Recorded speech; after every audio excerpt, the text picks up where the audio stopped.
காலங்காலமாக சினிமா இண்டஸ்ட்ரியில் இந்த மாதிரியான ஆட்கள் இருக்க தான் செய்வாங்க. அதாவது இந்த மாதிரி சினிமாவுக்காக பேஷனாக சினிமாவை ஒரு தொழிலாக நம்பி நம்ம வாழ்க்கையில் சாதிக்கணும்னு நினச்சி வரக்கூடிய ஆட்களும் இருக்கிறாங்க.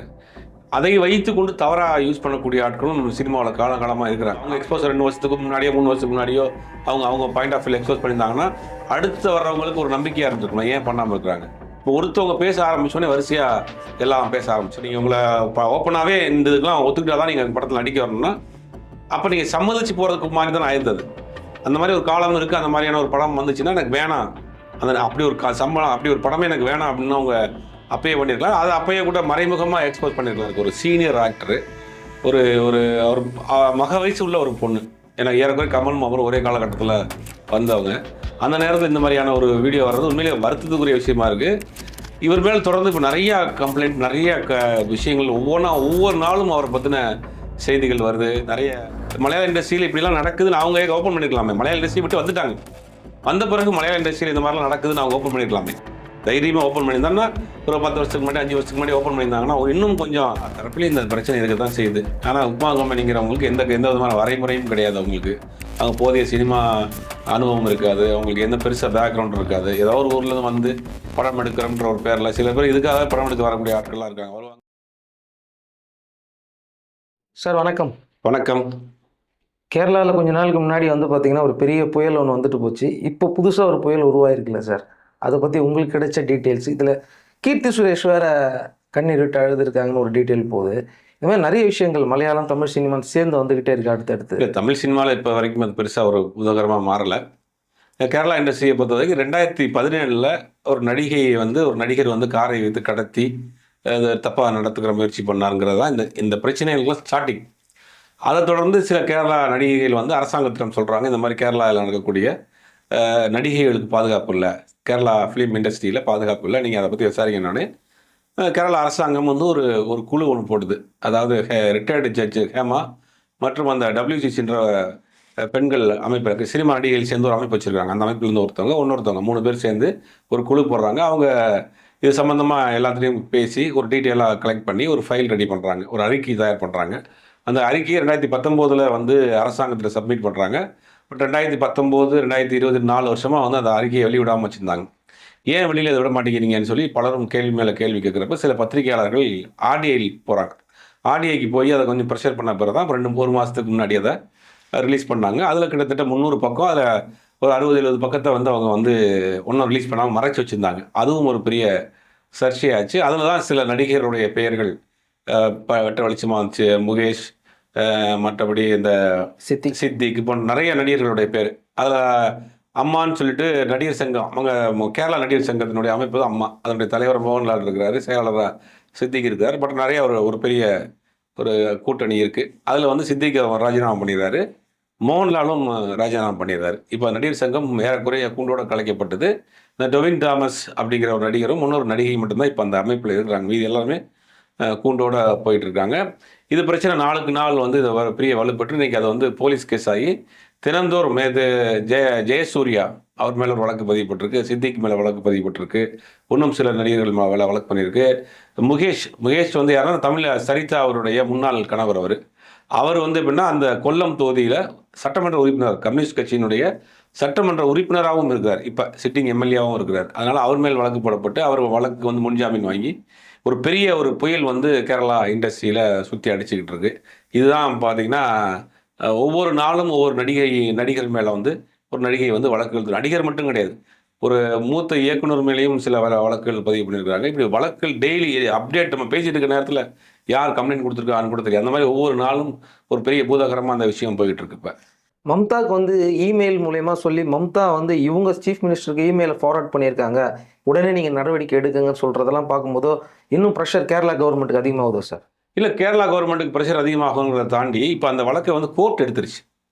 இப்போ கேரளா ஹைகோர்ட் என்ன பண்ணுன்னா, இந்த ஹேமா கமிட்டி கொடுத்த அறிக்கையை வந்து எங்கள்கிட்ட சப்மிட் பண்ணுங்கள், நாங்கள் இந்த கேஸை ஃபர்தராக ஃபாலோ பண்ணிக்கிறோன்ட்டாங்க.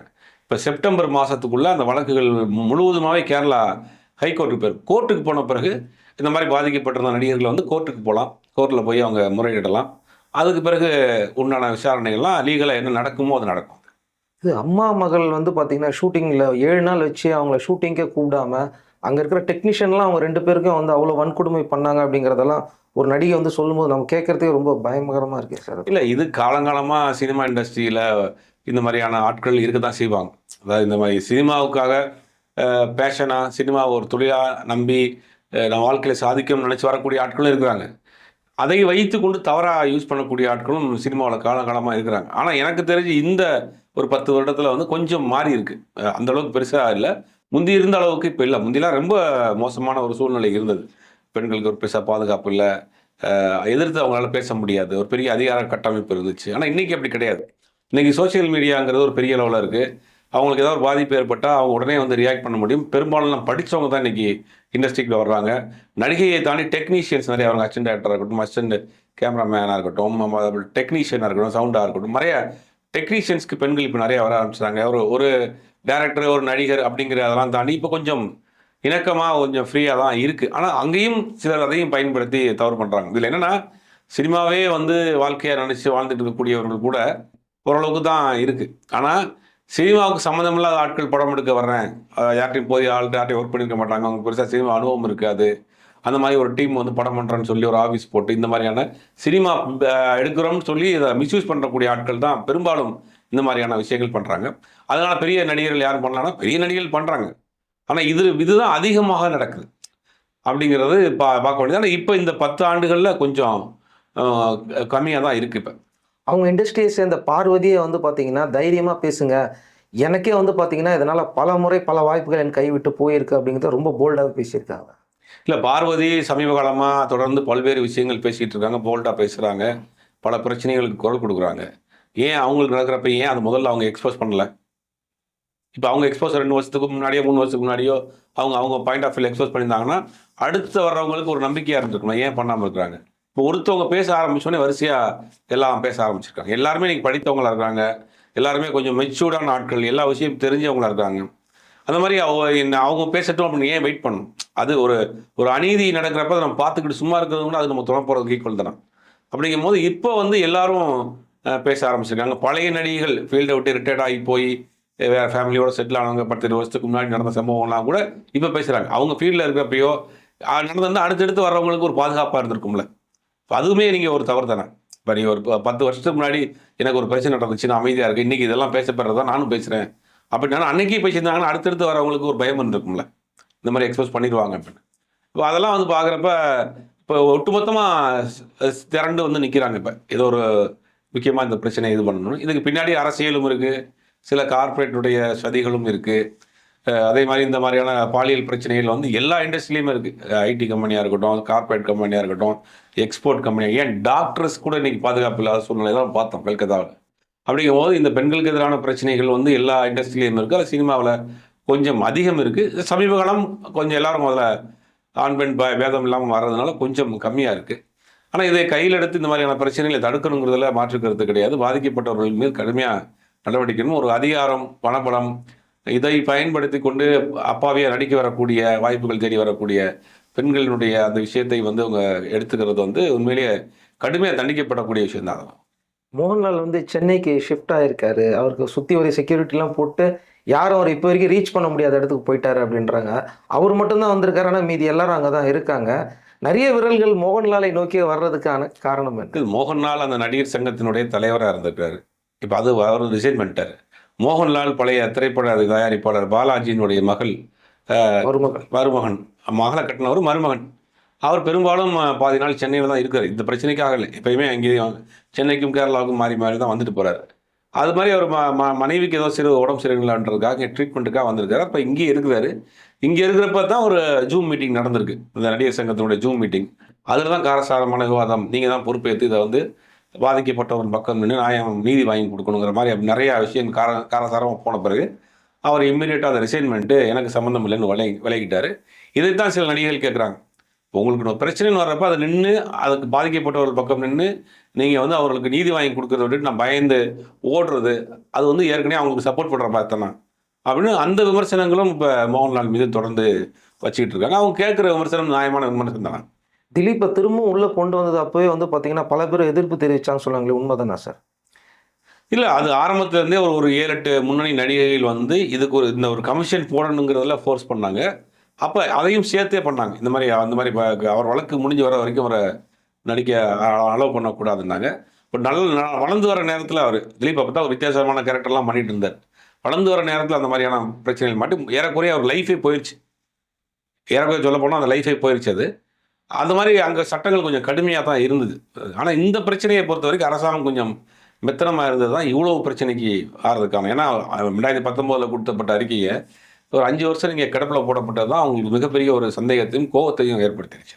உங்களை மாதிரி சில பத்திரிகையாளர் கேள்வி கேட்டிருந்தாங்க. இத்தனை வருஷம் கழிச்சு நீங்கள் வந்து பேசியிருக்கீங்கன்னு சொன்னப்போ, அன்னைக்கு நாங்கள் வளர்ந்து வர நடிகை, நான் சொல்லியிருந்தா என் உயிர் கூட உத்தரவாதம் இருக்காது. எங்கள் கூட ஒரு 4-5 பேர் வரும்போது தான் எங்களுக்கு அந்த தைரியம் கிடைக்கும் அப்படிங்கிறதையும் சொல்கிறாங்க. கண்டிப்பாக இன்றைக்கி பேசியிருந்தாங்கன்னா அவங்க கேஸுகள் வந்து நியாயமாக பார்த்தா எடுக்கப்படும்னு நீங்கள் நினைக்கிறீங்களா? இல்லை, அன்னைக்கு இவங்க சொல்கிறது அவங்களுடைய சேஃப்டியும் பார்க்கணும்ல. ஒரு ஒரு பெரிய கூட்டணியோட பலமாக நிற்கிறப்ப இவங்க ஒரு நடிகையாக அப்கமிங் வர்றப்ப ஒரு பெரிய கூட்டத்தை ஒரு ஆள் எப்படி எதிர்த்து நிற்க முடியும் நீங்கள்? அப்படிங்கும்போது அவங்க பாயிண்ட் ஆஃப் வியூவில் சொல்கிற விஷயம் கரெக்டு தான்.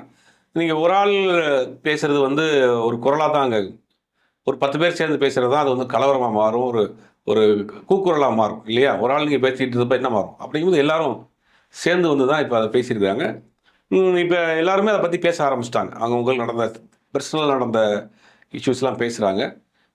நீதிமன்றத்துக்கு போயிடுச்சு. இப்போ வழக்கு இந்த சம்பவங்கள் பூரா நீதிமன்றத்துக்கு போயிடுச்சு. நீதிமன்றம் இனிமேல் என்ன ஆக்ஷன் எடுக்க போகுதுங்கிறத வெயிட் பண்ணி தான் பார்க்கணும். இப்போ இவங்க சைன் பண்ணும்போதே அதில் ஒரு காலம் வந்து நீங்கள் எங்களுக்கு அட்ஜஸ்ட் பண்ணுங்கிற ஒரு காலம் இருக்குது அப்படிங்கிறதையும் இப்போ எக்ஸ்போஸ் பண்ணிடுறாங்க. உண்மையா? ஆமாம், அந்த கமிட்டி ரிப்போர்ட்லேயே கொடுக்கப்பட்டதாக தான் சொல்கிறாங்க. அந்த கமிட்டி ரிப்போர்ட் யாருக்கும் முழுசாக தெரியாது, யாருக்கும் முழுசாக கொடுக்கல அவங்க. ஆனால் இவங்க நடிகை தரப்பில் சொல்கிறாங்க அந்த மாதிரியான ஒரு காலம் அதில் இருந்துச்சு, அதுலேயும் நாங்கள் சைன் பண்ணணும், சைன் பண்ணால் தான் எங்களுக்கு அலோவ் பண்ணணும். இது 2 இதுவாக பார்க்கணும்.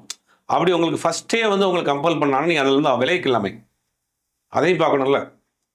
இப்போ நீங்கள் உங்களை ஓப்பனாகவே இந்த இதுக்கெலாம் ஒத்துக்கிட்டா தான் நீங்கள் படத்தில் நடிக்க வரணும்னா அப்போ நீங்கள் சம்மதிச்சு போகிறதுக்கு மாதிரி தான் ஆயிருந்தது. அந்த மாதிரி ஒரு காலம் இருக்குது. அந்த மாதிரியான ஒரு படம் வந்துச்சுன்னா எனக்கு வேணாம், அந்த அப்படி ஒரு சம்பளம் அப்படி ஒரு படமே எனக்கு வேணாம் அப்படின்னு அவங்க அப்பயே பண்ணியிருக்கலாம். அது அப்பயே கூட மறைமுகமாக எக்ஸ்போஸ் பண்ணியிருக்கலாம். இன்றைக்கி நிறையா பிளாட்ஃபார்மாக இருக்குது. அந்த அந்த மாதிரியான இந்த ஒரு அக்ரிமெண்ட் காப்பியை அவங்க பேரே கூட தேவையில்லை, அதை லீக் பண்ணாலே போதும், இன்றைக்கி வெளியில் பெருசாக வந்து வைரல் ஆயிரும். அதை செய்யலாம். இல்லாட்டி அவங்க முடிஞ்சால் அதை அவாய்ட் பண்ணலாம். அப்போ சைன் பண்ணிட்டு ஏன் போனீங்க அப்படின்ற ஒரு கேள்வியும் இருக்குல்ல. அது கம்பல்ஷனுக்காக போனேன் அதுன்னு நிறைய காரணங்கள் சொன்னாலும் அதை நீங்கள் ஒத்துக்கொண்ட மாதிரி தான் ஆயிடுச்சு. அது மம்முட்டி சொல்கிறாரு, நானே தவறு செஞ்சிருந்தாலும் சரி, என் பையனே பண்ணியிருந்தாலும் சரி, கண்டிப்பாக இதுக்கு பதில் சொல்லியே தீரணும்னு சொன்னப்பவே இந்த ஃபோக்கஸ் எல்லாமே வேறு இடத்துல மாறினதாக சொல்கிறாங்க. இது என்ன சார் அர்த்தம்? அவர் சொன்னதுக்கான அர்த்தங்கள் இன்றைக்கி வேறு மாதிரி ஃபயர் ஆகிட்டு இருக்கு. இல்லை, வேறு மாதிரி ஃபயர் ஆகிட்டுன்னா மம்முட்டியை பொறுத்த வரைக்கும் கிட்டத்தட்ட 50 வருஷமாக நடிச்சிட்டு இருக்காரு. மம்முட்டி மேலே இது வரைக்கும் எந்த அலிகேஷனுமே மலையாள இண்டஸ்ட்ரியில் கிடையாது. அப்படிங்கும்போது அவர் பாதிக்கப்பட்டவர்கள் பக்கம் நிற்கணும்னு நினைக்கிறாரு, அதுக்காக குரல் கொடுத்துருக்காரு. அதனால என் பையனாக இருந்தாலுமே சரி, நான் நியாயமான ஒரு விசாரணையாக இருக்கணும்னு இவங்க என்ன பண்ணுறாங்கன்னா மோகன்லால் பக்கம் மோகன்லால் தான் அவர் கார்னர் பண்ணுறாருங்கிற மாதிரி அதை மாற்றி விட்றாங்க. அது கிடையாது. அவர் நியாயத்தின் பக்கம் நிற்கிறோம், பாதிக்கப்பட்டவன் பக்கம் நிற்கிறதுல தெளிவாக இருக்கார். இது வரைக்கும் 50 ஆண்டுகளில் சினிமாவில் மம்முட்டி மேலே பெருசாக எந்த விதமான அலிகேஷன் கிடையாது. இப்போ இன்னொரு வீடியோ வந்து வைரல் ஆகிட்டே இருந்தது சார். ஆக்சுவலாக ஸ்ருதிஹாசன் மேடம் வந்து டான்ஸ் பர்ஃபார்மன்ஸ் பண்ணிகிட்டு இருக்காங்க. இங்கே எல்லாம் சீனியர் நடிகர்கள்லாம் உட்காந்துட்டு இருக்காங்க, மம்முட்டி, மோகன்லால்லாம். மோகன்லால் கிட்ட பேசிக்கிட்டே இருக்கும்போது என்ன கவனிச்சிட்டே இருக்கும்போது அவர் பண்ண செய்கை வந்து இன்னி வரைக்கும் அந்த வீடியோ வைரலாக போயிட்டு இருக்கு. அதை பார்க்கும் போதோ ரொம்ப அது எந்த அர்த்தத்தில் அவர் பண்ணாருன்னு தெரியல. உண்மையிலே அது வருத்தத்துக்குரிய விஷயமா தான் இருக்குது. ஒரு சீனியர் ஆக்டரு, ஒரு அவர் மக வயசு உள்ள ஒரு பொண்ணு, ஏன்னா ஏறக்குறைய கமலும் அவரும் ஒரே காலகட்டத்தில் வந்தவங்க. அந்த நேரத்தில் இந்த மாதிரியான ஒரு வீடியோ வர்றது உண்மையிலே வருத்தத்துக்குரிய விஷயமா இருக்குது. இவர் மேல் தொடர்ந்து இப்போ நிறையா கம்ப்ளைண்ட், நிறைய விஷயங்கள் ஒவ்வொரு நாளும் அவரை பற்றின செய்திகள் வருது, நிறைய கதைகள் சொல்கிறாங்க. ஒரு சீனியர் நடிகராக இருந்தவர், கிட்டத்தட்ட அந்த ஒரு நடிகர் சங்கத்தின் தலைவராக இருந்தவர். அப்படிங்கிற போது இதெல்லாம் வந்து நீதிமன்றம் தான் இதுக்கு ஏற்ற. ஏன்னா நடிகர் சங்கத்துக்குள்ளே இருக்க இதுக்கு தீர்வு கிடைக்காது. ஏன்னா அதே ஆளை வச்சு எப்படி நீங்கள் ஒரு நியாயம் கிடைக்குன்னு பார்க்க நீதிமன்றம் தான் இதுக்கு அடுத்தடுத்த கட்டத்துக்கு நாட்டு போகும்னு நினைக்கிறேன். ஷக்கீலா என்ன சொல்கிறாங்க அப்படின்னா, அன்னைக்கு நான் நடித்த படம் உங்கள் எல்லாரையும் வந்து பார்த்தீங்கன்னா தவறான பாதை கொண்டு போகுதுன்னு சொல்லிட்டு நீங்கள் எல்லாரும் சேர்ந்து தானே இன்றைக்கி அனுப்புனீங்க, ஒரு பொண்ணு அனுப்பிச்சிட்டீங்க. ஆனால் இன்றைக்கி நீங்கள் அங்கே இருக்கிற பெண்களுக்கெல்லாம் பாதுகாப்பாக இருந்தீங்களா அப்படின்னு ஒரு கேள்வி கேட்குறாங்க. ஒருவேளை நான் இன்றைக்கி மலையாள சினிமாவில் இருந்திருந்தா நான் தைரியமாக முன்னாடி வந்து பேசியிருப்பேன்ல, தமிழ் சினிமாவுக்கு வாய்ஸ் அவுட் பண்ணாமல் அவங்க சொல்கிறாங்க ஒரு பக்கம். இல்லை, அவங்க பாயிண்ட் ஆஃப் வியூ கரெக்டாக தான் சொல்கிறாங்க. பட் அவங்க இதை ஏன் இப்போ முன்னாடி சொல்லிக்கலாமே. நீங்கள் மலையாள இண்டஸ்ட்ரியை விட்டு வந்துட்டாங்க, தமிழ் நடிக்க வந்துட்டாங்க, தமிழில் பல்வேறு இது ஷோ பண்ணிகிட்டு இருக்கிறாங்க. அப்படிங்கும்போது மலையாள இண்டஸ்ட்ரியில் இப்படிலாம் நடக்குதுன்னு அவங்க ஓப்பன் பண்ணிருக்கலாமே. மலையாள இண்டஸ்ட்ரி விட்டு வந்துட்டாங்க. வந்த பிறகு மலையாள இண்டஸ்ட்ரியில் இந்த மாதிரிலாம் நடக்குதுன்னு அவங்க ஓப்பன் பண்ணிருக்கலாமே.